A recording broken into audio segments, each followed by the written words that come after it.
était vraiment exposée et surtout la gloire qui allait suivre donc dans les temps futurs. Eux maintenant, les prophètes qui ont investi énormément de temps de recherche pour essayer de comprendre le merveilleux salut de Dieu.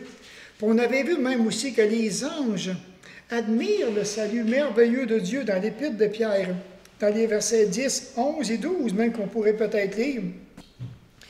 Il dit, les prophètes qui ont prophétisé au sujet de la grâce qui vous était destinée ont fait de ce salut l'objet de leur recherche et de leur investigation et se sont appliqués à découvrir à quelle époque et à quelles circonstances se rapportaient les indications de l'Esprit de Christ qui était en eux et qui d'avance attestait les souffrances de Christ et la gloire qui s'en suivrait. Il leur fut révélé que ce n'était pas pour eux-mêmes, mais pour vous qui étaient ministres de ces choses. Maintenant, elles vous ont été annoncées par ceux qui vous ont prêché l'Évangile par le Saint-Esprit, envoyé du ciel, et les anges désirent y plonger leur regard. Verset 13. C'est pourquoi affermissez aussi votre pensée, soyez sobre, ou bien, et ayez une parfaite espérance en la grâce qui vous sera apportée lors de la révélation de Jésus-Christ ou de son retour. Comme des enfants obéissants, ne vous conformez pas aux désirs que vous aviez autrefois dans votre ignorance, mais de même que celui qui vous a appelé est saint. Vous aussi devenez saints dans toute votre conduite, puisqu'il est écrit, vous serez saints car je suis saint. Alors je regarde ces merveilleux passages. Lorsqu'on est en train de le regarder verset par verset, je suis tellement édifié de voir aussi tout l'ensemble, comment est-ce que ça se tient. Dans un premier temps, donc, on voit que le plan mystérieux de Dieu exige la maîtrise de soi, l'obéissance, la spiritualité, la sainteté et un pieux respect de la part des croyants. Vous savez, juste cette première pensée que l'on voit ce soir, on pourrait s'arrêter là. On pourrait déjà s'arrêter là. Et commencer maintenant à regarder quelles sont les exigences de Dieu. Qu'est-ce que Dieu vraiment demande? Bon, c'est bien entendu que lorsque on regarde à travers la parole, il demande d'avoir une maîtrise de soi. Bon, quand on regarde tout ce qui se passe dans une journée, dans une semaine, est-ce que vraiment que j'ai la maîtrise de moi, dans mon attitude, dans mon comportement, une attitude, la maîtrise de moi, donc dans mes pensées, dans mes actions, dans mes paroles, à travers ma bouche, à travers mes attitudes? Est-ce que je démontre une maîtrise de moi dans tous ces aspects-là de ma vie? En principe, c'est quelque chose que je devrais démontrer. Une maîtrise de moi, parce que Dieu l'exige. Parce que, tantôt, on va voir encore un petit peu plus loin le pourquoi. Comment maintenant qu'on devrait s'y prendre? Et à travers la maîtrise de soi, mais c'est bien entendu que là où ce que l'on voit maintenant, souvent, des personnes, même des frères et des sœurs qui n'ont aucune maîtrise d'eux-mêmes, souvent, c'est dans les assemblées générales. Il peut arriver dans des assemblées générales de l'Église, là où, à un moment donné, on voudrait que le tout puisse se dérouler vraiment dans la paix, dans la joie, dans l'harmonie. Et qu'est-ce qui arrive? On a des personnes, on a des frères et des sœurs maintenant qui vont perdre leur maîtrise d'eux-mêmes, maintenant qui vont élever la voix, qui vont peut-être crier, qui vont fesser sa table, donner des coups de poing, qu'importe. C'est moi qui parle, je veux qu'on m'écoute. Pendant le temps qu'il devrait démontrer une maîtrise de lui-même. C'est pas parce qu'on est en famille que ça veut dire qu'on devrait s'imposer puis blesser les frères et les sœurs par notre attitude. Donc Dieu exige, le plan mystérieux de Dieu exige qu'est-ce que nous puissions démontrer une maîtrise de nous-mêmes. Maîtrise dans nos pensées, maîtrise au niveau de la colère, qu'importe si quelqu'un est vraiment colérique, de démontrer la douceur à travers tout ça. Et non seulement ça, mais il parle de l'obéissance. Alors ça, maintenant, c'est un sujet qui devient peut-être tabou de nos jours. On dit qu'on pourrait résumer de Genèse à l'Apocalypse dans un seul mot, et que ça serait l'obéissance. Dieu exige l'obéissance à sa parole. Alors, bien entendu que pour obéir, je me dois d'être en contact avec la parole de Dieu. Je me dois d'être connecté avec la parole, d'être connecté avec ses œuvres, ses désirs, quelles sont ses directions, qu'est-ce que Dieu veut que je fasse, et d'avoir non seulement ça, mais un cœur tout grand ouvert, disposé à obéir à la parole de Dieu. Et cela coûte que coûte. Qu'importe ce que Dieu va me demander, qu'importe ce que je vais voir, qu'importe maintenant la vérité qui va me sauter en plein visage, je me dois maintenant de la considérer et de l'appliquer dans ma vie personnelle. D'aller à l'obéissance. Alors Dieu l'exige, Dieu le demande. Et bien entendu que ça dépend de chacun de nous. Ça dépend de savoir maintenant où est-ce que nous sommes rendus. Est-ce que je suis connecté avec la parole? Suis-je connecté avec Dieu? J'ai besoin d'examiner ces points-là dans ma vie personnelle. Où est-ce que j'en suis rendu dans mon cheminement personnel aussi? Dieu exige de la spiritualité. Dieu exige la spiritualité. Je n'ai pas le choix. Alors, deux choses d'une. Je vais démontrer de la spiritualité, et si je ne suis pas, ou bien que je ne démontre pas de la spiritualité, qu'est-ce qu'on va voir? De la charnalité. Complètement opposé. Et je me dois maintenant, quand que je regarde le plan de Dieu, quand je regarde ce que Dieu demande dans sa parole, je me dois maintenant d'aller à la spiritualité. Et comment maintenant qu'on voit la spiritualité? En appliquant la parole de Dieu, en étant sérieux avec la parole, en étant convaincu que c'est la parole de Dieu, que c'est la vérité. Si j'ai des doutes sur la parole, je n'irai pas loin. Mais maintenant, est-ce que vraiment que j'ai une conviction profonde, personnelle de la parole?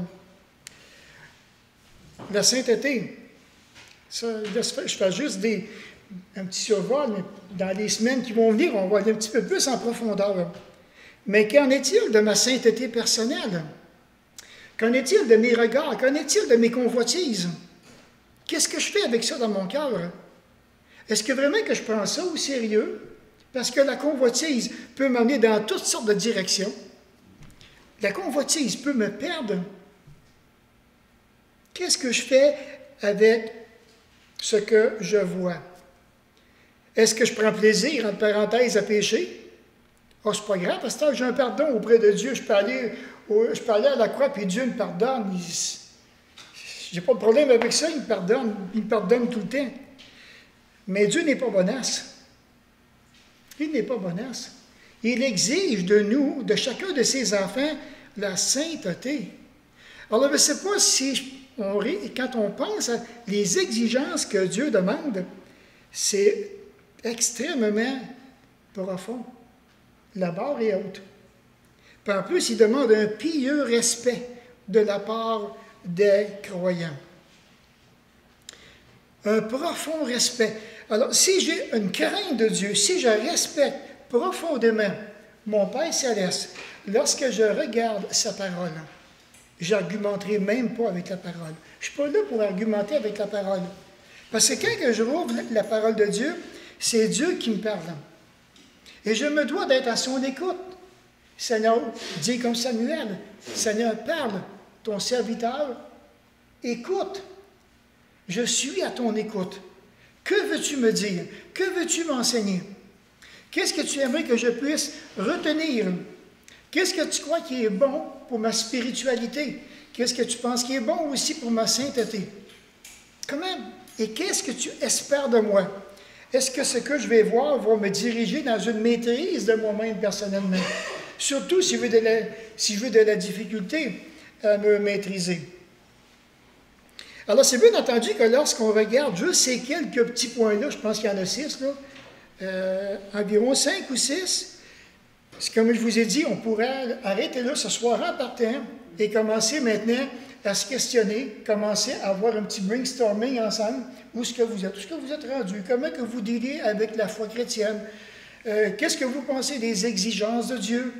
Est-ce que vous prenez les exigences de Dieu au sérieux? C'est-tu de la foutaise? C'est-tu quelque chose vraiment qu'on a à cœur, les exigences que Dieu demande? Peut-être de petites questions comme ça qui pourraient peut-être nous emmener dans vraiment dans des belles directions lorsqu'on s'arrête, qu'on y pense et qu'on regarde ce que la parole de Dieu nous dit et que moi maintenant je suis en face de cette parole-là. Voilà maintenant ce qu'il demande. Alors maintenant, je me suis posé une première question. OK, on demanderait beaucoup à qui l'on a beaucoup donné. Qui dit ça? Qui? Le Seigneur Jésus qui dit ça. C'est un court passage. Mais on va demander beaucoup à qui l'on a beaucoup donné. Et là, maintenant, on parle des exigences. Dieu a donné beaucoup à des hommes, à des femmes, à des couples. Et ces exigences-là, de la part de Dieu, il s'attend que nous allons les combler, ces exigences. Alors Dieu, maintenant, il y a des attentes, lui aussi. Tout comme nous, on a des attentes envers Dieu, Dieu a des attentes envers nous. Et ça, il faut être conscient de ça, frères et sœurs. Dieu a des attentes envers moi. Alors, qu'est-ce qu'il va faire maintenant? Dieu va nous donner, il va nous équiper. Il va nous rendre capables de faire la chose. Il va nous rendre habiles. Il va nous rendre compétents dans notre ministère. Et ça m'a rappelé. Je me suis dit, OK, à travers tout ça, donc, Dieu désire qu'est-ce que l'on puisse se mettre au travail. Donc, maintenant, vient cette question ici. Est-ce possible que Dieu ne m'ait rien donné? Est-ce que ça se peut que Dieu ne m'ait rien donné? Si je suis assis et que je me dis, mais Dieu ne m'a absolument rien donné, je ne vois pas qu'est-ce qu'il aurait pu me donner, ça ne va pas bien, là. Ça va vraiment pas bien, là. Alors, ici maintenant, Dieu m'a donné un potentiel. Puis il m'a donné un potentiel pour que je puisse le soumettre maintenant à son service. Je vais t'équiper, puis maintenant, je vais te placer et je vais te confier un ministère et tu vas avancer. Donc, comme tantôt je vous disais, Dieu va nous équiper de capacités parce qu'il connaît le potentiel qu'il nous a donné. Et pour ça, maintenant, en plus des habiletés, on va être capable d'avancer. Et ça, maintenant, ça m'a rappelé, quand je suis venu au Seigneur les premières années, dans les premiers 6 mois, j'avais vraiment le désir, j'avais un désir, une passion de servir, puis je me disais, j'aimerais ça, puis j'aimerais ça. Allez jusqu'au jour qu'à un moment donné, mon premier pasteur vient me voir, puis il me dit, Michel, il dit, est-ce que tu voudrais considérer d'aller à l'école du dimanche, comme enseignant à l'école du dimanche? Ah, mais j'ai dit, ça ne fait pas tellement mon affaire. J'ai dit, mais on va manquer toutes les prédications du dimanche matin. Puis j'ai dit, il n'y a pas question que j'en manque une. J'ai dit, j'aime bien trop ça. Non, mais il dit, tu vas voir, il dit, tu vas apprendre beaucoup, beaucoup, beaucoup. Bien, j'ai dit, je cherche vraiment qu'est-ce que Dieu veut que je fasse ici-bas sur cette tête. Puis j'ai dit, je vais l'essayer. Alors, le dimanche d'ensuite, je me présente dans les classes de 4, 5, 6 ou 5, 6, 7. Écoutez, je ne l'avais pas en tout. C'est bien simple. M'abaisser à leur niveau, au niveau d'un enfant, j'en étais incapable. Comment on fait ça? Je ne le sais pas. Puis je regardais la monitrice qui était là, puis ça semblait tellement facile. Ah non, ça ne sert à rien, je ne suis pas capable. Je pense vraiment que ce n'est pas là qui est ma place. Et j'ai fait, j'ai resté un mois quand même, j'ai été brave, hein? Je restais là un mois. Puis, un autre mois, j'ai pris une autre classe, aller jusqu'au niveau des ados. Et quand je suis arrivé dans la classe des ados, là, je me sentais vraiment bien. Mais je me dis, peut-être que ma place est ici, là, avec les ados. Bien, je dis, on va essayer ça pour le faire. Et là, mais j'ai vraiment à cœur les ados. Je travaille avec eux autres. J'étais moniteur à l'école, puis j'étais le seul moniteur qui allait visiter. J'allais visiter ma classe d'ados régulièrement dans les maisons chez eux, puis je priais avec eux autres, puis après ça, Je partais. Et c'est de là maintenant qu'à travers tout ça, lentement, je me suis trempé. Et puis de voir le Seigneur me pris là où j'étais, il m'amenait encore tout le temps un petit peu plus loin à travers ce cheminement-là. Et c'est là que j'ai réalisé, dans le fond, il dit, je m'en vais t'équiper, il m'a montré tout un pas à la fois, mais il dit maintenant, quand que je vais te le montrer, tu emboîteras le pas. Avance. Vas-y. Fais la chose que je te demande.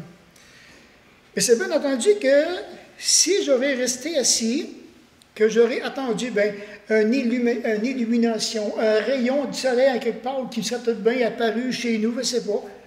Je pense que si j'aurais jamais bougé à quelque part, j'attendrais peut-être encore la direction de Dieu. Mais Seigneur, tu ne m'as vraiment rien donné. Regarde, la preuve est là, ça fait 30 ans, puis j'attends que tu fasses de quoi. Mais là, la balle est dans mon camp. Maintenant, qu'est-ce que je devais faire? C'est de me lever et de commencer maintenant à chercher dans l'Église locale, là où Dieu voulait me placer. Et c'est ce que j'ai fait. J'ai fait les premiers pas. Alors maintenant, ici, si on revient maintenant dans l'Épître de Pierre, dans les 12 premiers versets, on a regardé maintenant le but qui était prédéterminé par Dieu et la manière dont Pierre aussi fait ressortir les merveilleuses promesses d'un héritage éternel à venir, de même que toute la gloire qui va accompagner le retour de Jésus-Christ. Alors, c'est vraiment merveilleux de voir que dans les 12 premiers versets, le fondement est là, donc à tous les élus, et c'est intéressant de voir qu'il commence carrément par les élus, puis après ça, maintenant, il va parler du salut, il va parler maintenant de l'édification, il va parler maintenant d'un héritage éternel, d'une gloire maintenant qui s'en vient, et de voir que les prophètes ont tout cherché, ils ont voulu comprendre c'était quoi. Et au verset 13, comme il dit, c'est pourquoi donc saignez les reins de votre entendement. Et j'aime ça parce que dans une autre version, comme tantôt que je vous lisais, il disait affermissez vos pensées. C'est pourquoi maintenant, à travers tout ce qu'on vient de voir dans les 12 premiers versets, maintenant, on va tomber dans une autre étape. Maintenant, affermissez vos pensées. Est-ce qu'on a besoin que les pensées soient affermies dans notre cœur? Ouf, qu'on a besoin. Que nos pensées puissent être vraiment fondées, que c'est solide, que c'est affermi, c'est coulé dans le ciment, ça ne bouge plus. Et ça devrait vraiment nous faire réfléchir. Parce que lorsqu'on regarde, si on pourrait compter dans une journée les pensées charnelles qui nous viennent à l'esprit, c'est décourageant. C'est décourageant. Et puis là, je me dis, voyons donc, ça n'a pas de bon sens. Non, je veux vraiment que ça puisse s'affermir. Puis si c'est affermi, donc quand c'est affermi, il n'y a plus rien qui va déranger. Parce qu'on est affermi. Alors c'est un cheminement qu'on doit exercer au fur et à mesure qu'on est en train d'avancer. Et de voir maintenant, quand il dit, donc cette expression, c'est pourquoi, affermissez donc les reins de votre entendement, affermissez votre pensée, et de voir qu'ici maintenant, quand on regarde ce passage, je vous dirais, comme dans les 12 premiers versets, Pierre pose un fondement, et maintenant, à partir du verset 13, le discours de Pierre va changer. Complètement. Là, il va viser l'attitude du chrétien. L'attitude, le comportement, puis il va toucher la marche chrétienne. Là, maintenant qu'on a un beau fondement de Dieu, c'est merveilleux, il nous présente ça sur un plateau d'or, le retour de Jésus-Christ accompagné d'une gloire extraordinaire. Mais là, il dit, maintenant, affermissez les reins de votre entendement. Affermissez la pensée. Là, maintenant, parce que ça va toucher carrément l'attitude, le comportement, puis encore la marche chrétienne. Alors, cette expression devrait vraiment nous faire réfléchir à tout ce que Dieu a fait par rapport envers chacun de nous. Qu'est-ce que Dieu a fait pour nous? Et la question maintenant revient. Et nous maintenant, qu'est-ce qu'on va faire pour lui?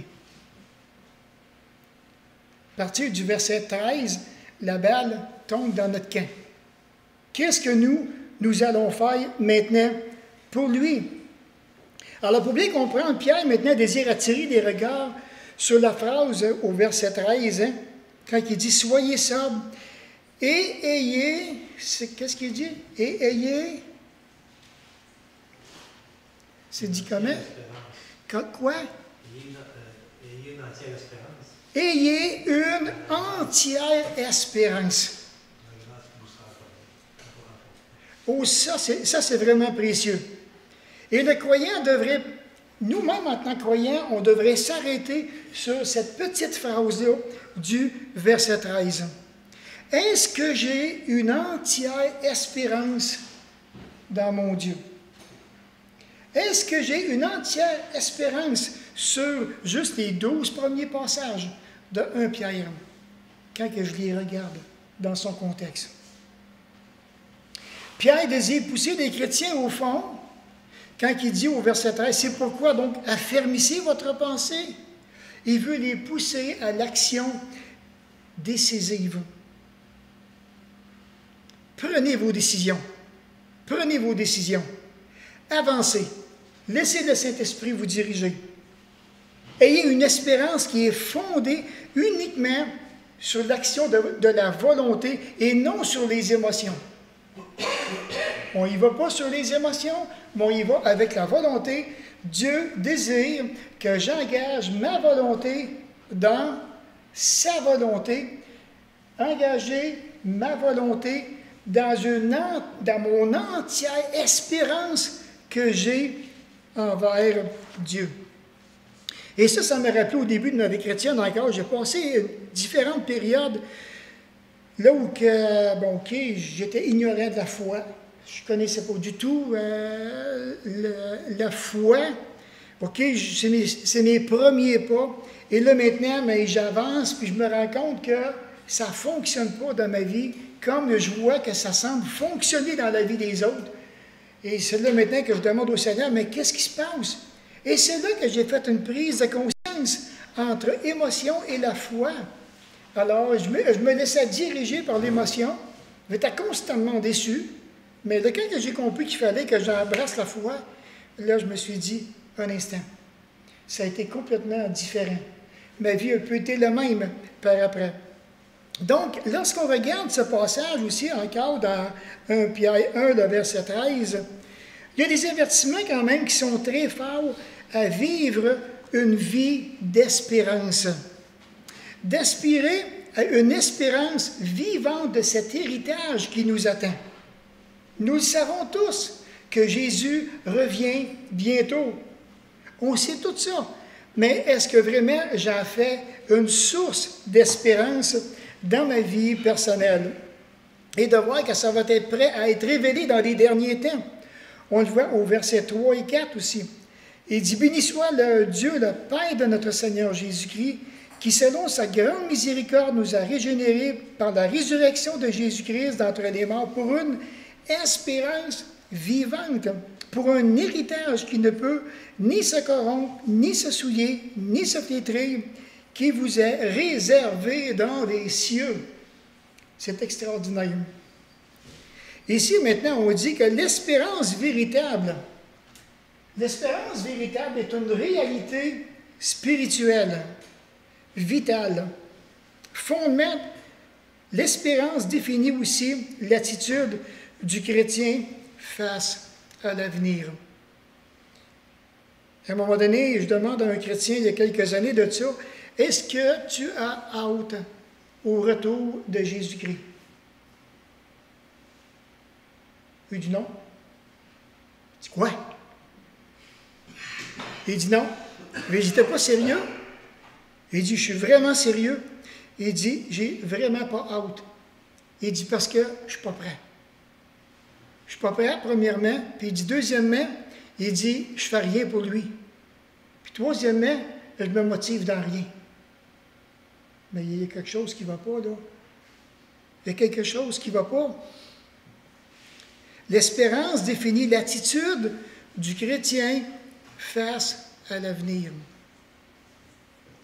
C'est profond, c'est vraiment profond. Pour aujourd'hui, mais lorsqu'on regarde dans ce monde, le monde est entouré, et même nous sommes entourés d'un monde rempli d'inquiétude, un monde qui est rempli d'insécurité. Beaucoup semblent discerner pourtant que ça ne va pas bien dans le monde. On le sait tout, on le voit tout, que ça ne va pas bien. Puis, ça n'ira pas non plus, on dit en sans mieux temps, là. Ça ne s'en va pas pantoute dans cette direction-là. Alors, plus que ça va aller, on s'en va vraiment vers un entonnoir. Alors ici, c'est une des raisons de pourquoi que lorsque Paul a passé devant Félix, il faut que je regarde dans Acte 24 et le verset 15, il dit « Ayant en Dieu cette espérance, comme ils l'ont eux-mêmes, qu'il y aura une résurrection des justes et des injustes. » Et j'aime ce que l'apôtre Paul est en train de dire ici. Quand il passait devant Félix, j'ai cette espérance-là, un espoir éternel. Mais quelle sorte d'espoir, Paul, que tu as? Mais j'ai le même espoir que les apôtres. Eux aussi avaient cette espérance-là. Et de voir maintenant que cet espoir-là qu'il avait, c'était qu'un jour, Dieu va ressusciter les justes comme les injustes. Tout le monde va ressusciter. Pas maintenant, mais à la fin de tout, au grand tremblement, il y en a qui vont juger. C'est là que les injustes vont ressusciter. Et de voir ici maintenant, quand on regarde le verset 15 de Acte 15 et le verset 15 plutôt, 24, 15, m'as-tu dit? Quand que Paul dit ça ici, ayant en Dieu cette espérance, comme ils l'ont eux-mêmes, qu'il va y avoir une résurrection des justes et des injustes. C'est merveilleux d'avoir cette espérance-là, mais qu'est-ce que cette espérance-là devrait nous faire faire, nous, à l'exemple de la parole? Il faut voir le verset 16. Regardez le verset 16. Dans Acte 15 et le verset 16.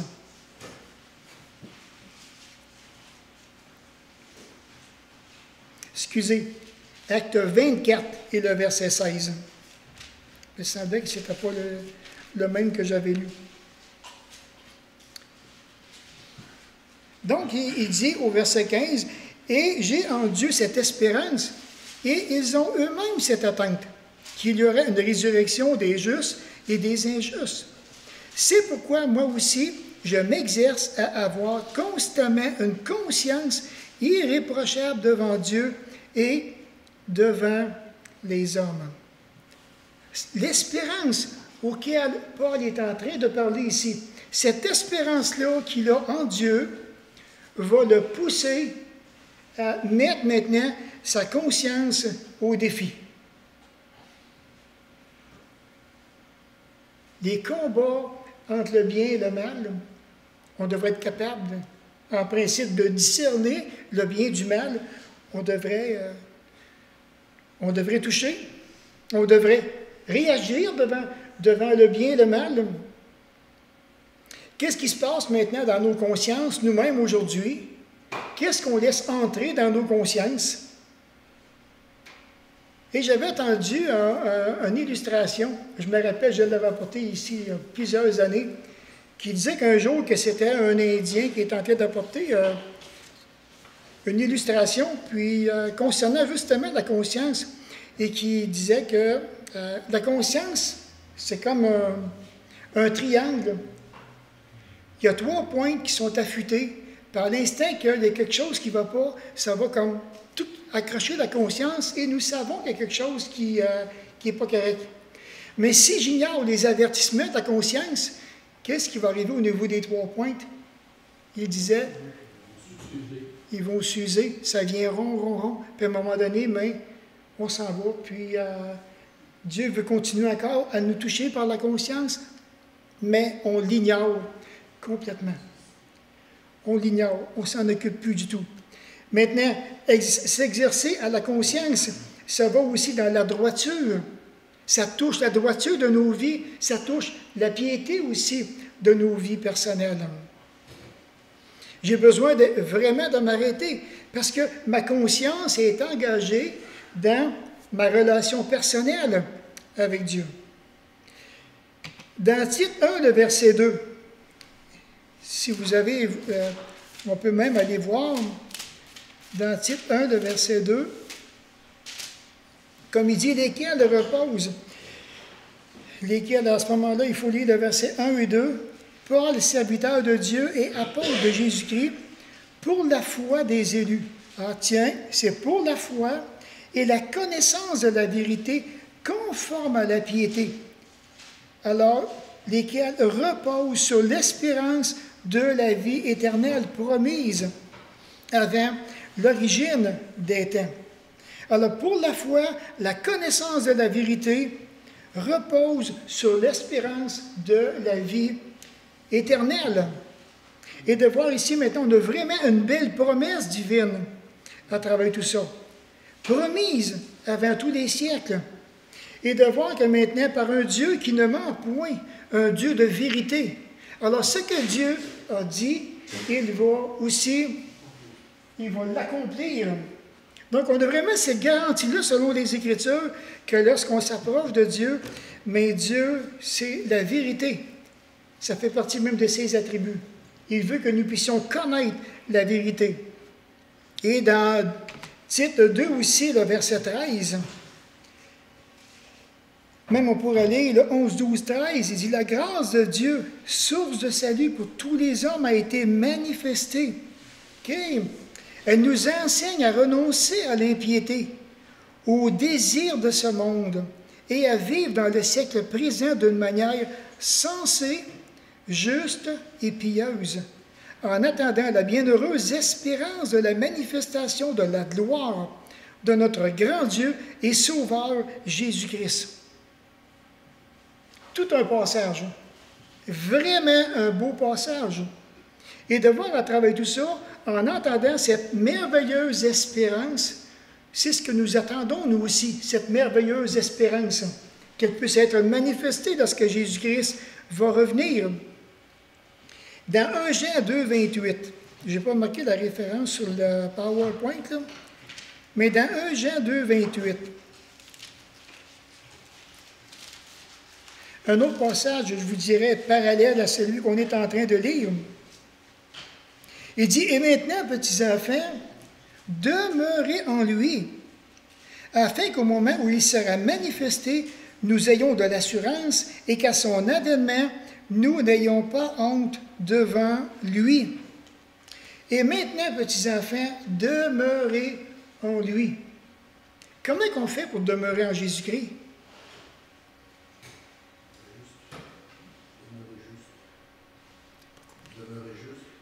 Oui, l'obéissance,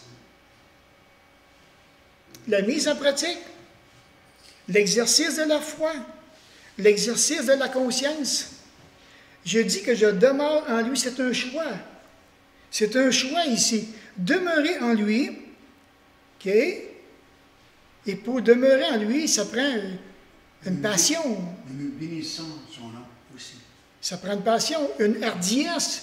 Ça prend de la ferveur spirituelle. Ça prend une flamme qui est allumée dans le cœur pour demeurer en lui.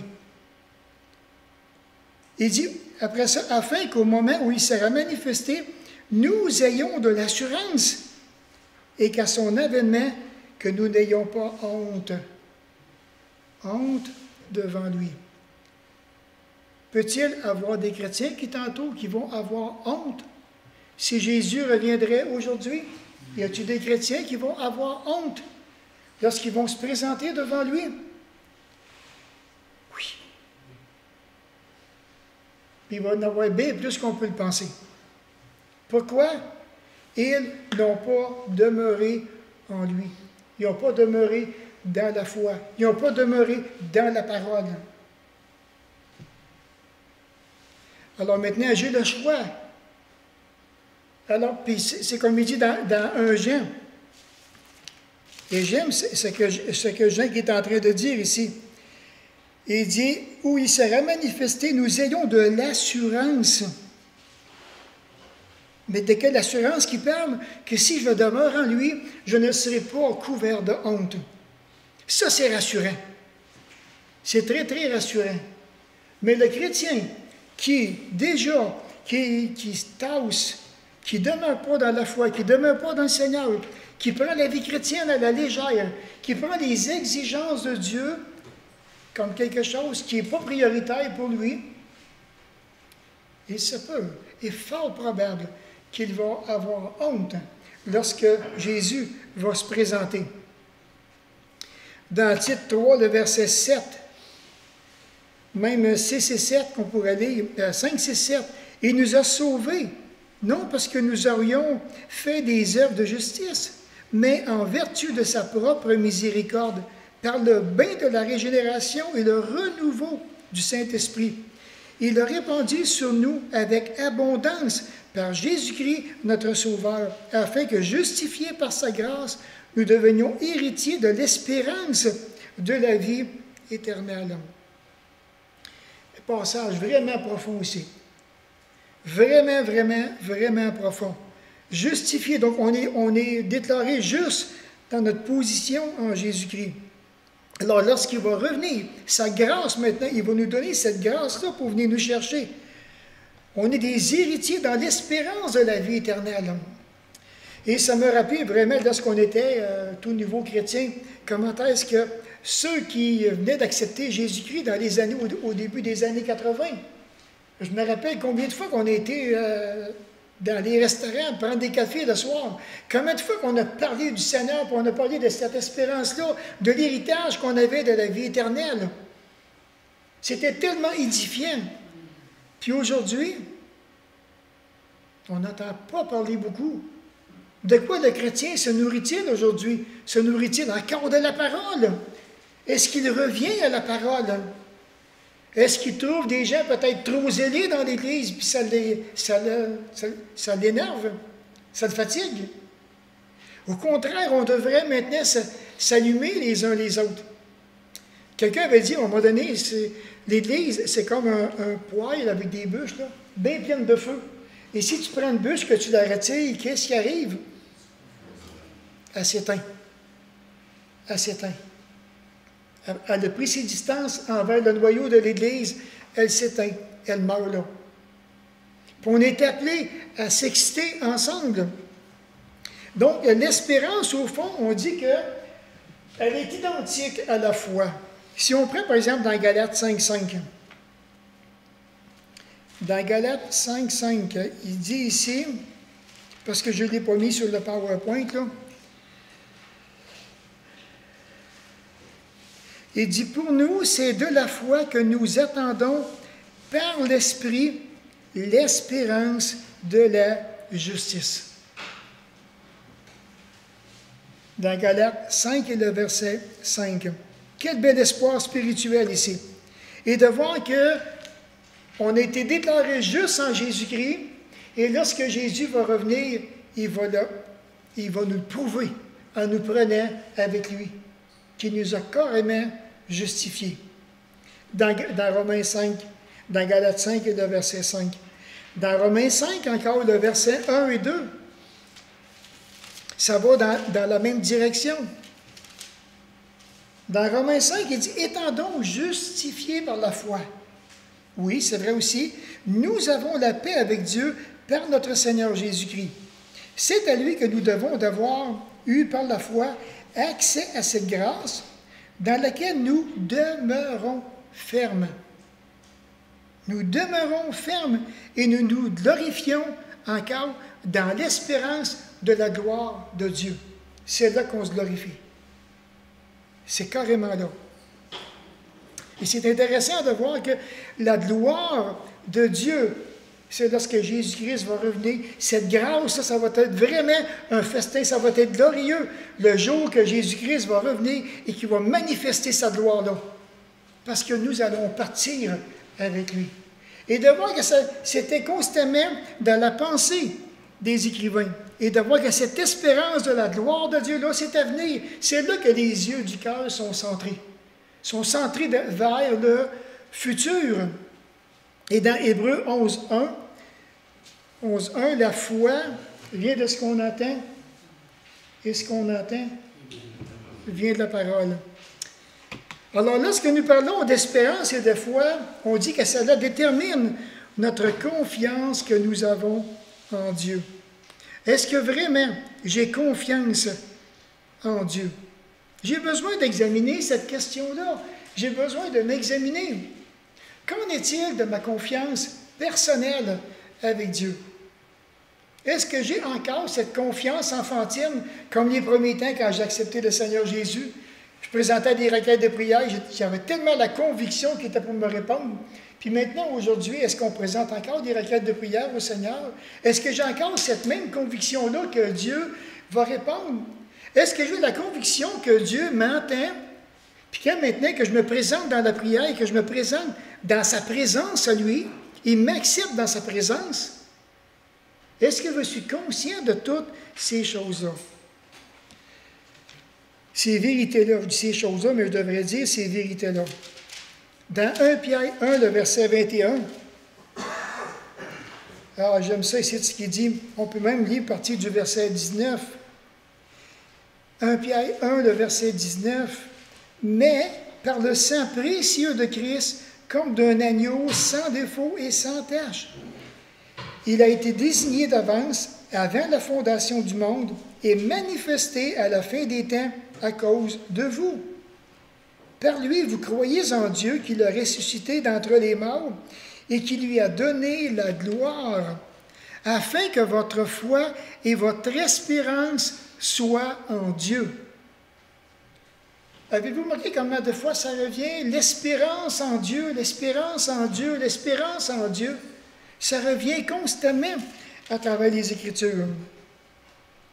Et on a besoin de s'arrêter à ce passage et de renouveler, je vous dirais, cette mise en pratique de notre confiance-là envers le Seigneur. Donc, par lui, vous croyez en Dieu qui l'a ressuscité des morts. Quand je regarde au tout début, encore là, au début de la vie chrétienne, comment est-ce que lorsqu'on parlait de Jésus-Christ, qu'on parlait de Dieu, on était ébahis devant la puissance que Dieu avait manifestée de ressusciter Jésus-Christ. Ça faisait toute la joie, ça faisait notre joie, ça faisait notre passion, ça nous encourageait. C'est Dieu qui l'a ressuscité. Imagine sa puissance. Ressusciter un mort, tu sais. Puis il veut que notre espérance repose sur lui. Il me semble de voir Dieu. Venez vous reposer, mettez votre espérance en moi, je suis le Dieu de l'espérance. Et oui. Donc dans Romains 1,17, il dit, parce qu'en lui est révélée la justice de Dieu par la foi et pour la foi, selon qu'il est écrit, le juste vivra. Le juste vivra par la foi. On voit ça aussi dans d'autres références. On le voit dans Hébreu, on le voit dans Habakkuk. On dit que la foi s'approprie ce que Dieu a déjà dit dans sa révélation écrite. La foi va prendre la parole de Dieu au sérieux. Je n'argumente pas. Je laisse Dieu me parler, je laisse Dieu changer ma vie. Et qu'est-ce qui fait qu'on va devenir convaincu de la vérité? C'est la foi. La foi s'approprie ce que Dieu a déjà dit. Tandis que l'espérance porte le regard sur ce qui reste encore à faire, selon les promesses de l'Écriture. Intéressant aussi de constater que la foi et l'espérance sont basés tous les deux sur les Écritures. Alors, l'espérance porte le regard sur ce qui reste à faire, selon les promesses de l'Écriture. Parce qu'il en reste encore à faire. Il reste encore beaucoup de choses à faire. Et de voir que Dieu va accomplir sa parole en son temps. Donc, Pierre nous parle d'une entière espérance qui nous sera accordée par la grâce que Dieu va nous faire lorsqu'il va venir nous chercher. Et le mot entière ici veut dire sans réserve, veut dire aussi pleinement, parfaitement. Comme on voit dans le verset 13. C'est pourquoi affermissez votre pensée et ayez une parfaite espérance. Une espérance sans réserve. Ayez pleinement confiance dans ce que Dieu va accomplir. Alors, chaque chrétien se doit d'espérer, d'espérer, d'espérer, d'espérer dans le Dieu de l'espoir. Mais, je me suis dit, je pourrais poser la question, est-ce qu'on croit vraiment? Puis là, je me suis dit, certainement que bien des gens pourraient dire, oui, oui, je crois. Je crois. Hein? Je crois du bout des lèvres. Je crois du bout des lèvres. Ça ne marche pas. Le chrétien devrait croire d'une façon sans hésiter, sans ambiguïté, sans l'ombre d'un doute. Le chrétien devrait s'appuyer sur les promesses de Dieu. Et il y a un passage qui me vient à l'esprit, c'est dans Ésaïe. Ça me fait penser dans Ésaïe 29, 13, quand il dit « Ce peuple m'honore des lèvres. » Ah, si vous entendriez tout ce qu'ils disent de moi, c'est tellement beau. Il m'honore. Mais c'est quoi la deuxième partie du verset? Le cœur est éloigné de Dieu. Alors, je peux dire que j'ai confiance en Dieu. Je peux le dire du bout des lèvres. Puis là, je prends ce verset-là, puis je l'applique, puis je me dis, ouais, mais est-ce que vraiment que je peux le dire du fond de mon cœur, que j'ai confiance en Dieu? Est-ce que vraiment que je peux le dire du fond de mon cœur? Romains 8 et le verset 25. J'avais-tu marqué les... OK, Romains 8 et le verset 25.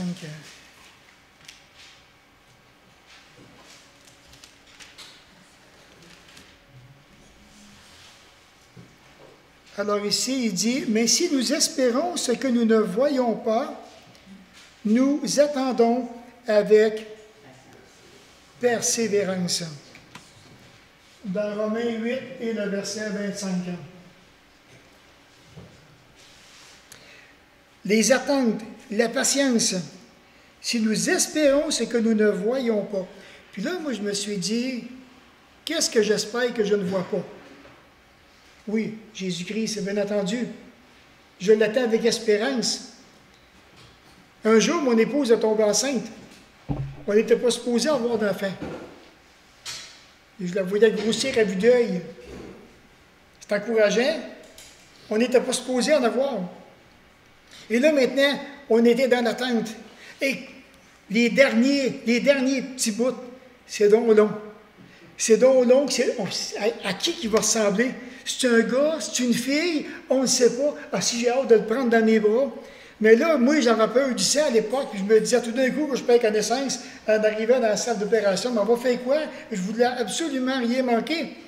Mais qu'on a attendu avec persévérance. Enfin, on entend ce premier cri qui pousse les poumons par voix.